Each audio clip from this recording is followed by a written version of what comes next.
কেতিয়াবা কিছুমান কথা ক'বলৈ বৰ দিগদাৰী হৈ যায় ইয়াত এতিয়া মোৰ ক'বলগীয়া একো নাই তোমাৰ হাজবেণ্ড তোমাৰ বিয়া তোমাৰ সংসাৰ তুমিহে ডিচিশ্যন ল'ব লাগিব মই ইয়াত কেনেকৈ তোমাক কওঁ যদি মই কওঁ চব পাহৰি যোৱা তেওঁক ক্ষমা কৰি দিয়া মই ক'লেই জানো চব ঠিক হ'ব বা মই যদি তোমাক এইটো কওঁ যে ক্ষমা কৰি নিদিবা আঁতৰি আহা সেইটো ক'লেও জানো হ'ব নহয় ন চ' তুমি যেতিয়া বিয়া পাতিছা ৮ বছৰে এজন মানুহৰ লগত আছা সেই মানুহজনে বিয়াত থাকি চিট কৰিবলৈ ডিচাইড কৰিছে that was a decision that was not a mistake সেইটো তেওঁৰ চইচ আছিলে চ' কৰি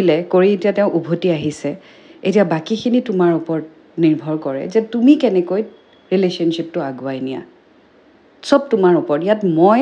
বাহিৰা মানুহ এজনীয়ে কেতিয়াও ক'ব নোৱাৰোঁ যে ক্ষমা কৰি দে আগবাঢ়ি যা হৈ যাব বা ওলাই আহ এনেকৈ নাথাকিবি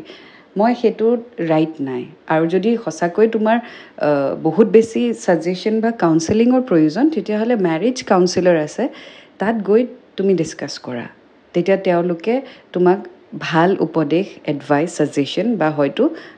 ৱে এটা দিব পাৰিব চ' মেৰিজ কাউন্সিলাৰ আছে তেওঁলোকক এপ্ৰ'চ কৰা প্ৰফেশ্যনেলি যোৱা দুয়োটাই যোৱা তুমি আৰু হাজবেণ্ড দুয়োটাই যোৱা কাৰণ ইমান ইজি নহয় এই কথাটো যিটো তুমি লিখিছা সেইটো ইমান ইজি নহয় চ' মেৰিজ কাউন্সিলাৰৰ ওচৰত যোৱা আৰু ডিছকাছ কৰা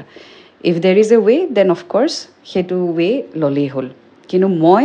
থাৰ্ড পাৰ্চন হৈ পেলাই তোমাক এইটো ছাজেষ্ট কৰিব